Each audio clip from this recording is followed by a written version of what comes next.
This is Off Track. Hello and welcome, everybody, to Off Track with Hinch and Rossi on a Tuesday. Very, very rare occurrence to have us both here on a Tuesday, but it's for good reason. And that's because we have a very special guest as our guest on the show today. Please welcome Mark Miles to the show. Mark, thanks so much for joining us. Thanks. I think it's been a few years since we did this, so it's a pleasure. We got a lot to talk about. Yeah, it's surprising. Quite a week, it's right? surprising that a couple of years on, this thing still exists. If I'm honest with you, so happy to be here to have you. But yeah, as James said, big week.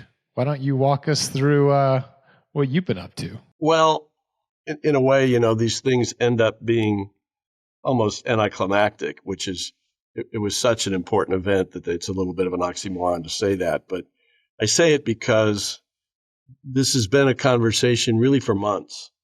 And to my recollection, probably all of us involved have slightly different skews. But I remember Eric Shanks saying to me a couple times, right when we were beginning the broadcast relationship, hey, the Murdoch companies have a pretty hefty balance sheet. They got a lot of cash. There's a lot of that cash because they want to be opportunistic at looking at acquisitions. To be frank, it didn't cross my mind that might be a conversation starter for us. And then much more recently, several weeks ago, it became that. What about? Would you guys be open to? And really, in a sense, it was kind of out of the blue because it's been said, Roger and we were not looking for investors. Roger doesn't need capital. And, so it just wasn't top of mind. But very quickly it became, well, this is an interesting idea. Not because of the sale of the stock, which I can explain if you guys care about it more technically, but because they're just such a great strategic partner.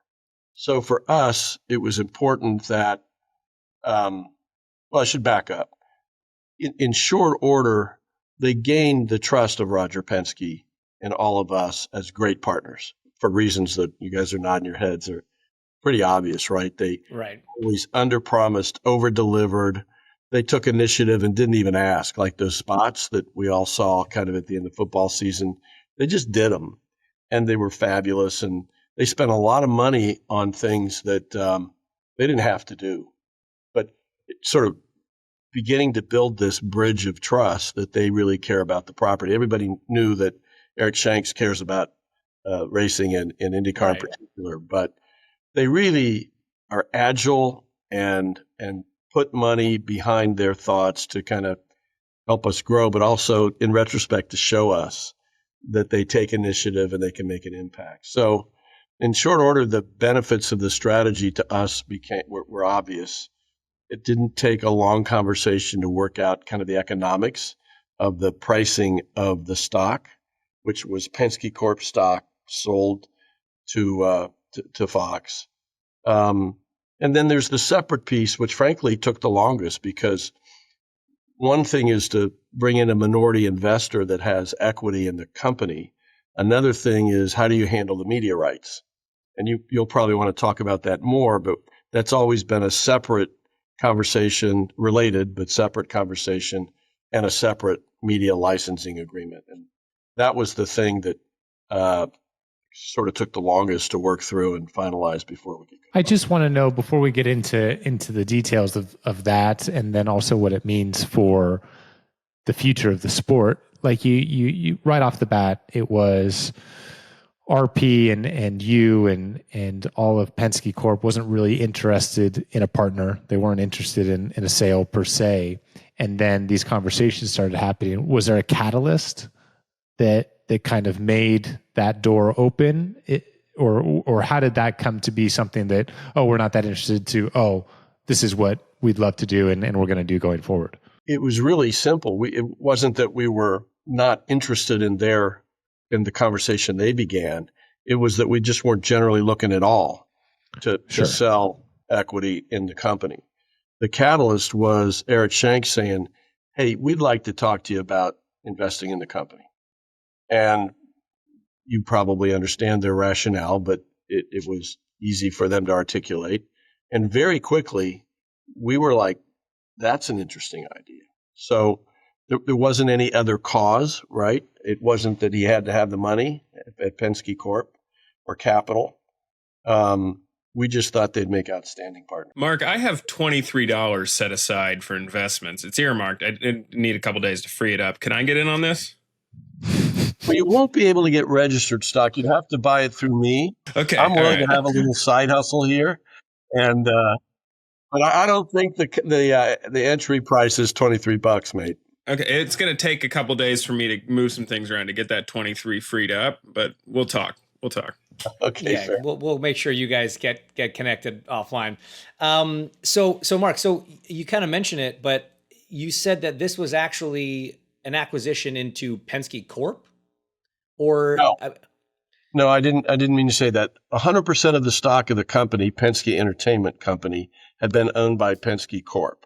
right? Okay, So they bought a third of the stock in Penske Corp. I'm sorry, in Penske Entertainment from Penske Corp. right? Okay, and Penske Entertainment includes both the series and the Speedway, Yeah, and IMSP. Exactly. Right. So, do you know what, because it had been so kind of public, there had been articles written about how IndyCar wasn't looking for an investment, they weren't looking for partners.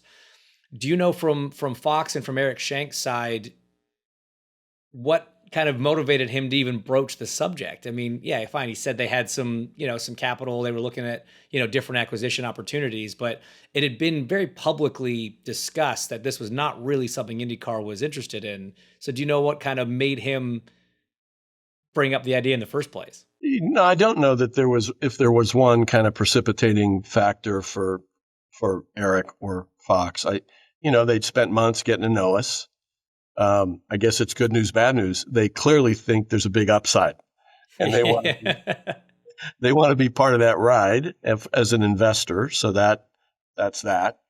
And I think that they trust us as we trust them, and they think they can add some real value as these kind of strategic partners that bring ideas and initiatives for growth to the table. So, I do remember when it first came up, it was kind of sheepish because I'm sure they didn't in any way want to somehow risk offense or any unintended consequence from floating the idea. And it was very casual. What if? Is there any chance you guys would be open to? So again, there was no lightning bolt for anybody. It was the evolution and the development of the relationship and the trust and our admiration for them, and them seeing an opportunity, and then taking the initiative to say, what if? And then the stock piece of that happened quickly, as I said. Took a little longer to work out the media license. So as you just said, like Fox obviously has a clear understanding of the upside. They believe in the sport. They believe in the series and all those that are involved in getting it to this point. And in the media release, it was announced kind of all of the things that immediately, like off the bat, they're gonna start planning on doing. Which was, I'm just reading it, but it says generate industry-leading events, a hyper-engaged digital media and content strategy, new opportunities for the athletes to take center stage across different entertainment and sports properties and all this sort of thing. Is that really the main excitement from you guys? Obviously, having a partner of the magnitude of Fox Sports is and an iconic brand such as that is great. But is it really the excitement of where they can propel the series and the races and the drivers in ways that maybe previously couldn't have been done for either financial reasons or personnel reasons or what have you, just general restrictions? Is that what you guys are most looking forward to, is just the enhanced engagement that they're going to bring to the table for the sport? It's that, but think of it in broad terms, Alex. I mean, I think it's telling that this was the first thing. How was this announcement made? It was made through a report in the Wall Street Journal. Sure. Try to think back to the last time the Wall Street Journal was covering us. So I think that's indicative of the reach. And I'm sure their management didn't call up the editor or the writer at the Journal and say, hey, write this. But the access was there. And I just, it's not a huge thing, but I think it's kind of indicative of the reach in the media world that they have. And like the Barstool deal that they announced not very long ago, it's a different kind of example where they've got a relationship now that hopefully with their entree to the Barstool people will help get them thinking about us more often and reaching other audiences in different, clever, appealing ways. So I just think their general reach is a huge asset. So I guess I would also say that we just think they're very nimble and creative. So we didn't say, okay, X amount of money is coming in for the stock. We're going to take Y amount of it and do these 10 things. We've learned in our relationship with them that they're creative, right? They're clever. They're thinking about how to project a brand, how to get in front of other audiences. So it's beyond, with all due respect, the talent in the broadcast. It's all the other ways they can help. And they do, in addition to the unbelievable talent on the broadcast. Yeah. That's just you back. Just, Don't come worry. on, keep digging there, pal. Keep digging. Don't worry, James. Just like drivers, you are also replaceable. Very, very disposable. Yes. I just want to be clear. He was talking about Townsend. He was saying that's the real talent in the booth. Yeah. So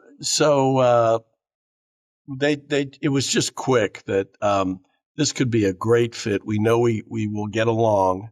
We know they will bring what I would call strategic value, not only because of the way they think, but the worlds they operate in, which is a great compliment to us. I think our greatest strength, other than expertise in motorsport, is operations.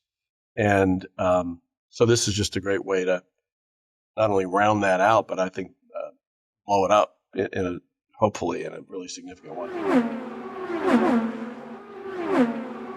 So then what are the easiest ways to say, what are the next steps, right? This happens, this gets announced, everybody gets excited. Obviously, we're 3 races from the end of our season, so no one's expecting any big changes or monumental shifts in the next 4 weeks.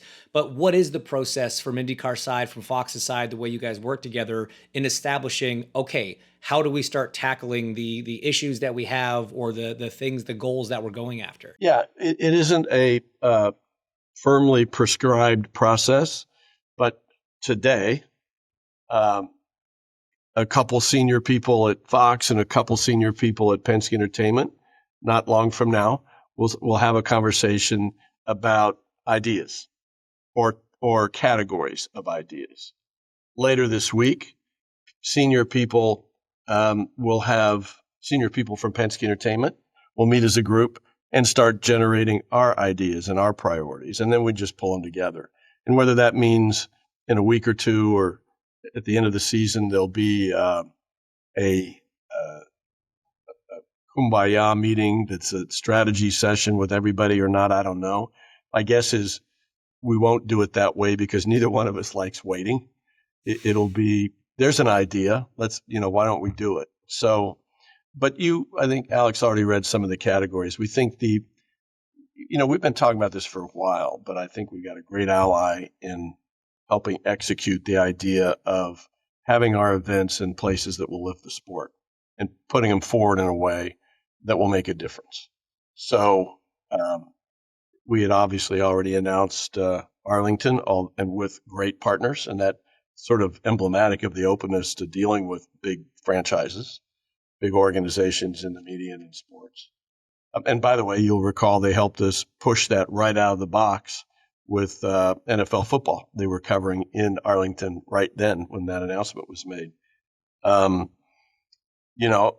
They like the Mexico idea. It's not that's their principal market, and they only have U.S. media rights. They don't have in other countries. But it's going to be a big, I think, kind of tentpole event, and I believe it'll be so strong in Mexico that the tsunami will flow into North America in a way that's helpful to them, including on Fox broadcast in the U.S. We're working on another one that is clearly in that kind of category of young and different and hot. And, can you break some news today? What's No. Well, these guys have heard conversations about places like Denver. So that is not a news flash, but I think you could say Denver's the kind of city that we're talking about.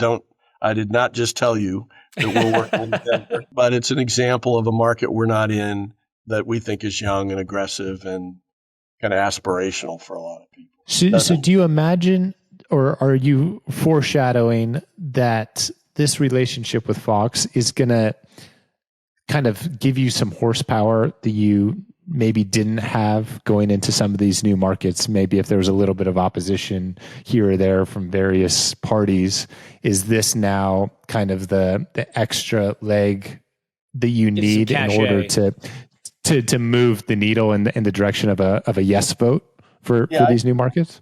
And I don't think it's so much a vote. And James said cachet. It can be lots of things, right? If we're trying to get a promoter so that we're not necessarily the promoter of all the new events, that can't hurt.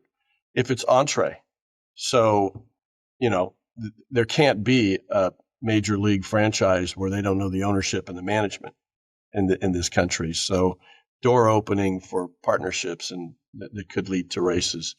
And then and the reason I think all that has some clout is we already can show that when we're doing something like that, they're going to be behind it and make it a bigger deal.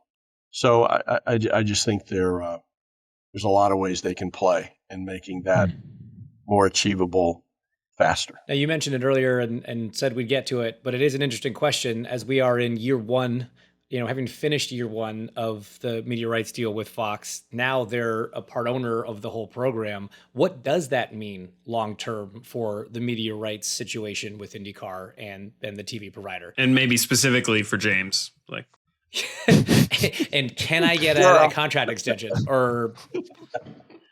I'm going to have to. Hey, Elias, can you reread the contract and see if it says anything about Hinchcliffe? Was I in there specifically? Because I did ask for that to be just a little footnote, like an addendum at the end, little appendix. Sure. In there. We started down that path, and then it was, is this going to do him more harm than good? And we just thought, let's just be silent. Fair. So they don't own the media rights. Ownership, to me, right, is doesn't have a term limit. At least in the case of owning the stock, it doesn't.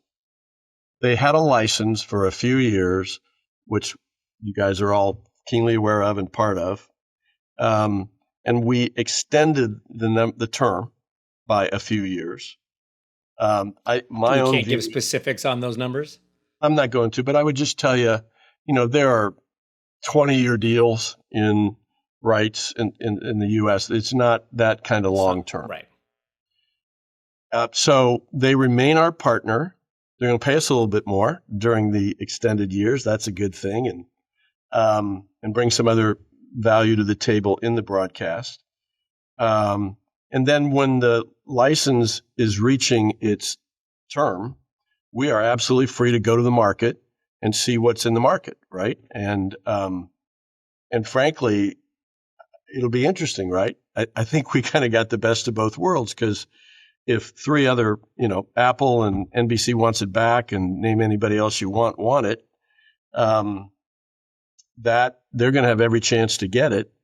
And Fox will benefit if or when it went to somebody else for better consideration because they have a financial interest in the ownership of the company, but they do not own the media rights. And so, I think, again, that was important to us. We were not looking to kind of mortgage our media rights and in any way cap the value, because to me, you guys know, I've felt this for a long time, that one of the big things for IndyCar is we don't have the kind of TV revenues that allow us to act like, other major leagues. I think we outperform our weight class in a lot of other ways, given the dearth of TV revenue. That's not to say there isn't any, and there is, and it's net, and we got a great TV partner, but it isn't $1 billion a year. And I'm not saying it will be in 2 years or 5 years. But we wouldn't want to sell stock in the company and at the same time kind of cap our financial prospects for the future values of our media rights. And this deal didn't do that. So I really think in that way it's the best of all worlds. Some people have looked at it more defensively, and it's a fair point of view. If anybody ever worried if Fox was going to come in hard in 2025 and be a fabulous promotional partner, and then in 26 it was less, in 27 it was less. This ought to be looked at as real insurance that they're not going to lose interest in any way, and they have an interest in the increasing value of our rights. So that leads me to kind of one of my final questions. And before I get to the question, it kind of starts with a statement. This must be incredibly rewarding for yourself and Roger and his whole team, right? To have a partner have this amount of belief in the sport, and it's a testament to what you guys have done over the 5 years, not even 5 years yet, to get the sport to where it is, to have the foreseen value that not only exists but will continue to grow and exist in the future.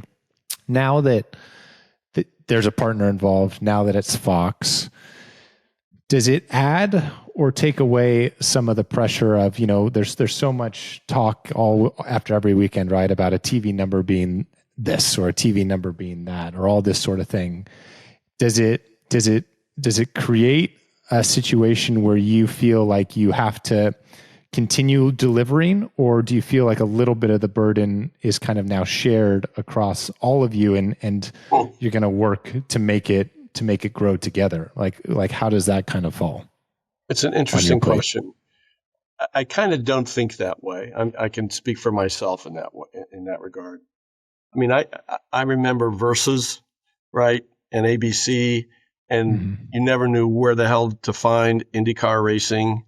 And then it took a few years, but we got an NBC deal done where we had NBC and Peacock and USA or whichever cable it happened to be on a given race weekend, and they were great partners, great relationships with them. And years later, and now we're here. So I know I don't see how you do these things in a year or two. We are rebuilding and building an American sports franchise, which I also think has an international upside.